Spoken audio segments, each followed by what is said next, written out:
పశ్చిమాసియాలో యుద్ధం 6వ రోజు కొనసాగుతుంది. ఇజ్రాయెల్ గల్ఫ్ దేశాలపై 19వ విడత దాడులు ప్రారంభించినట్లు ఇరాన్ ప్రకటించింది. అమెరికాను బేసులపైకి క్షిపణులు, డ్రోన్లు ప్రయోగించింది. కుర్దిస్తాన్ ప్రావిన్స్లోని సరందజ్ నగరంపై దాడి చేసింది. ఇజ్రాయెల్లోని డిమోనా న్యూక్లియర్ ప్లాంట్ను టార్గెట్ చేస్తామని ఇరాన్ హెచ్చరించింది. ఇరాన్ పాలకులను మార్చేందుకు అమెరికా ప్రయత్నిస్తుందని, అందుకు మూల్యం చెల్లించుకోక తప్పదని హెచ్చరించింది.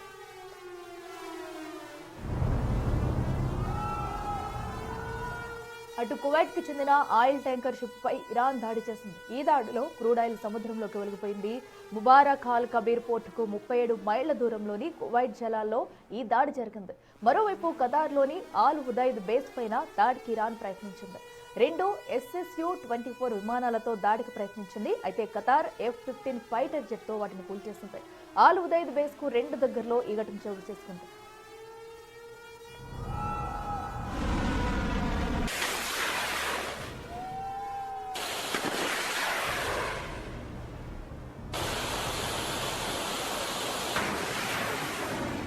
ఇదిలా ఉంటే ఇరాన్తో యుద్ధానికి సెనేట్ మద్దతు తెలిపింది. ట్రంప్ అధికారులను పరిమితం చేసే వార్ పవర్ తీర్మానానికి ఆమోదం లభించలేదు. ట్రంప్ సైనిక చర్యకు మద్దతుగా 53 మంది ఓటుకు వేయగా 47 మంది మాత్రమే వ్యతిరేకించారు. తీర్మానం వీగిపోవడంతో అధ్యక్షుడి నిర్ణయానికి మద్దతు లభించింది. మరోవైపు అమెరికా మద్దతుతో ఇరాన్పై యుద్ధంలోకి ఇరాక్ ఎంటర్ కానుంది. ఉత్తర్ ఇరాక్లోని కుర్దు గ్రూపులు ఇప్పటికీ యుద్ధ సన్నాహాలు మొదలుపెట్టాయి. దీంతో ఇరాన్కు కష్టాలు పెరగనున్నాయి.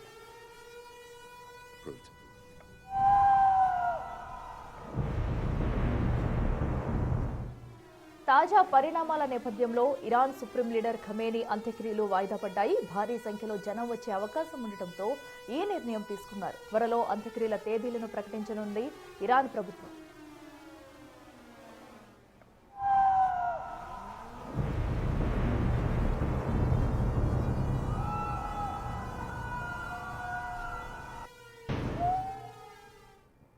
రెడ్డిగా మరింత సమాచారం మా ప్రతినిధి శివ ఢిల్లీ నుంచి లైవ్ అందిస్తారు.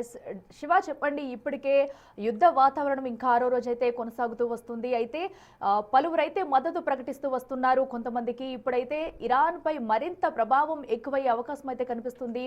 ప్రస్తుతం అయితే తాజా అప్డేట్స్ ఏంటి? రైట్ ఇటు ఇరాన్, అమెరికా, ఇజ్రాయెల్ దాడులు, ఇతర దాడులు కొనసాగుతుంది. పశ్చిమాసియాలో ఈ యుద్ధం అనేది భీకర రూపంలో వచ్చింది. 6వ రోజు ఈ దాడులు, ప్రతిదాడులు కొనసాగుతున్నారు. బాంబుల మాటతో అక్కడున్న జనమంతా కూడా భయపడుతున్నారు. ఇక కీలక నగరాలు, స్థావరాల లక్ష్యంగా ఇజ్రాయెల్ పై 100 బాలిస్టిక్ మిసైళ్లతో ఇరాన్ అటాక్ చేసింది. దీనిలో భాగంగా మిసైళ్లను ఇజ్రాయెల్ డిఫెన్స్ సిస్టమ్ అడ్డుకోలేకపోతుంది. అయితే ప్రెసెంట్ చూసుకుంటే కనుక క్షిపణులు, డ్రోన్లతో అమెరికా బేస్లపై ఇరాన్ దాడి చేసింది.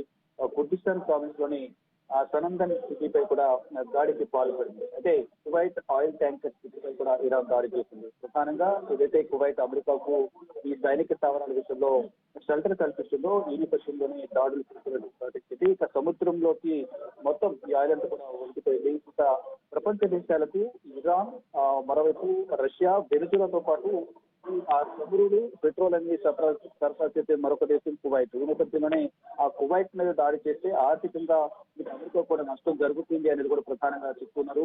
ఈ నేపథ్యంలోనే కువైట్ పై దాడి కొనసాగుతోంది.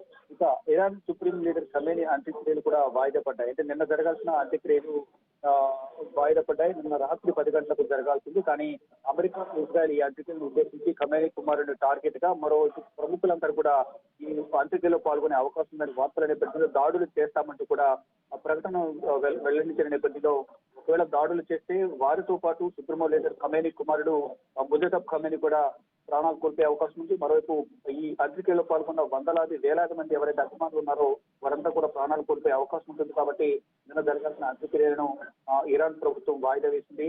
అయితే ఇప్పుడు దాడులు, ప్రతిదాడులతో పశ్చిమాసియా, మరి ముఖ్యంగా గల్ఫ్ కంట్రీస్ ఏవైతే గల్ఫ్ కంట్రీస్ కూడా తీవ్ర ఇబ్బందులు ఎదుర్కొంటున్నాయి. మరోవైపు ఈ అమెరికాకు ఎక్కడైతే ఈ సైనిక స్థావరాలు ఎయిర్ బేసెస్ కు సంబంధించి వినియోగించుకోవడానికి హామీ ఇస్తున్నాయో ఆ దేశాలను వారికి యుద్ధం చేయకపోయినప్పటికీ కూడా సహాయం చేసే దేశాలు ఏవైతే ఉన్నాయో ఆ దేశాలను కూడా శత్రులుగా మేము భావించాల్సి ఉంటున్నట్టు కూడా ఇరాన్ చెప్తుంది. దానిలో భాగంగానే ఈ దాడులను కొనసాగిస్తూ ఉంది.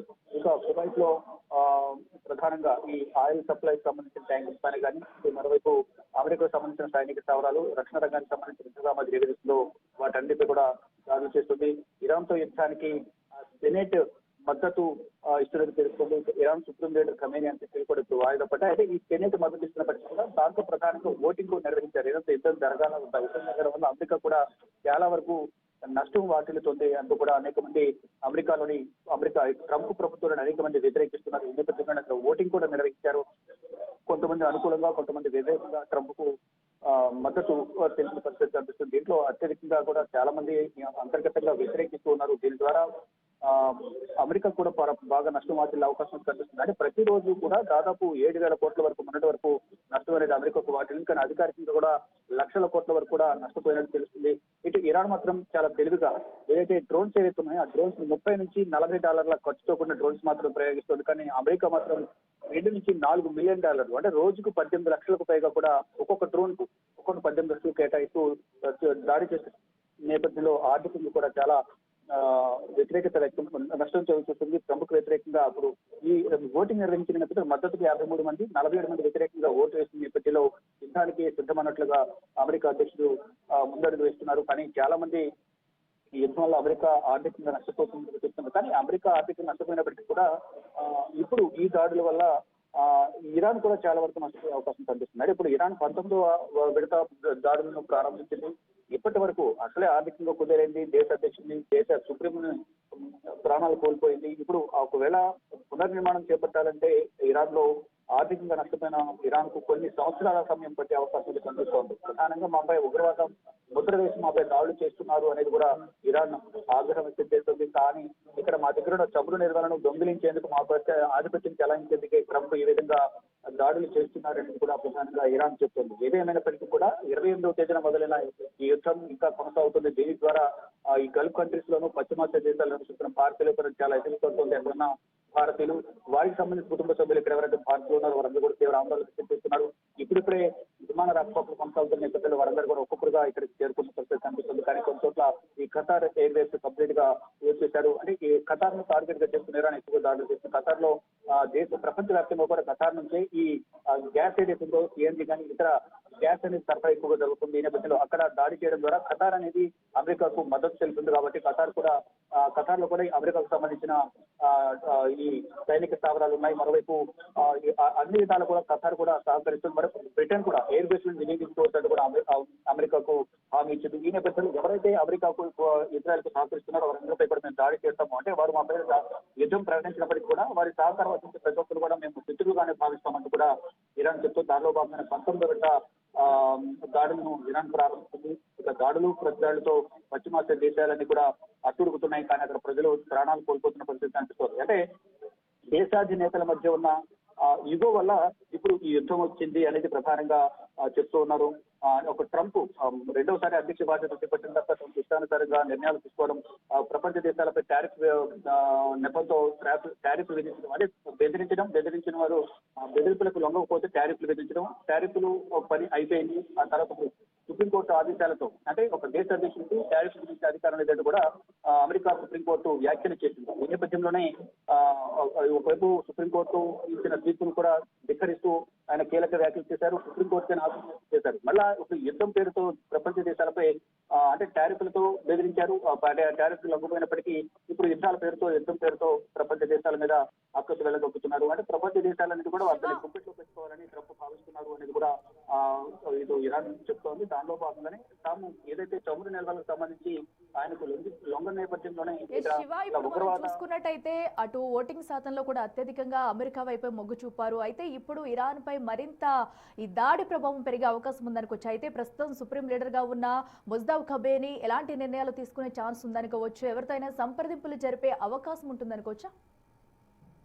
ఇప్పుడు యుద్ధానికి అందరూ సయ్యన్నప్పటికీ కూడా ఒకవేళ నష్టం అనేది అన్ని దేశాలకు ఉంటుంది. కానీ ఇక్కడ చిన్న దేశమైన ఇరాన్ ఏదైతుందో దానికి ఆర్థికంగా మాత్రం చాలా నష్టపోయింది. కానీ at the same time Iran వినియోగించే ఆ డ్రోన్స్ కాస్ట్ అనేది చాలా తక్కువగా ఉంటుంది. కానీ అమెరికా వినియోగించే డ్రోన్ కాస్ట్ అనేది $1 మిలియన్. వీరు కేవలం $100 లోపు మాత్రమే వినియోగించే డ్రోన్లను, క్షిపణులను వారి డ్రోన్లను వినియోగిస్తున్నారు. దీని ద్వారా వీరికి రోజుకు దాదాపు దాదాపు ఒక 2,000-3,000 ఒక డ్రోన్ వినియోగించడానికి అవుతుంటే, కానీ అమెరికాకు మాత్రం దాదాపు 18 లక్షలకు పైగా కూడా ఒక డ్రోన్ అంటే 18 కోట్ల వరకు కూడా అవుతున్నట్లు తెలుస్తుంది. అంటే $2 నుంచి $4 మిలియన్ చాలా ఖర్చు వెచ్చించి ఇక్కడ దాడులు చేస్తుంది. దీని ద్వారా ప్రతి దాడులు అయితే కంటిన్యూ అవుతాయంటూ కూడా చెప్తున్నారు. 4 నుంచి 5 వారాల వరకు కూడా ఈ దాడులు చేస్తామని ట్రంప్ చెప్తున్నారు. కానీ ఇప్పుడు ఏం జరగబోతుంది ఫర్దర్ గా అనేది కూడా వేచి అవుతుంది. కానీ ఇప్పుడు ప్రజెంట్ అయితే ప్రతి దాడులు కొనసాగుతున్నాయి. పక్కన చూసుకుంటే ఖమేనీ అంత్యక్రియలు కూడా ఇంకా పెండింగ్ లో ఉన్నాయి. రోజు రోజుకి చూసుకున్నట్టయితే ఇంకా దాడుల ప్రభావం పెరుగుతుంది కాబట్టి ఎక్కడ కూడా తగ్గినట్టు కనిపించట్లేదు. మరి ఖమేనీ అంత్యక్రియలకు సంబంధించి ఎప్పుడు చేసే అవకాశం ఉంటుంది అనుకోవచ్చు?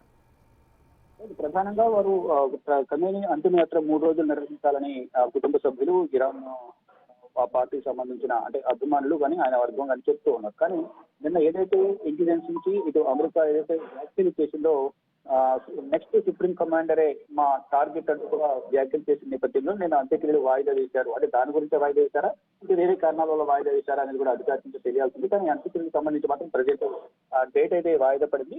అధికారికంగా అంత్యక్రియలు ఎప్పుడు నిర్వహిస్తారు అనేది కూడా మరి కాసేపట్లో కానీ ఇంకా ఈ రోజు రేపట్లో కూడా ప్రకటించే అవకాశం అయితే కనిపిస్తూ ఉంది.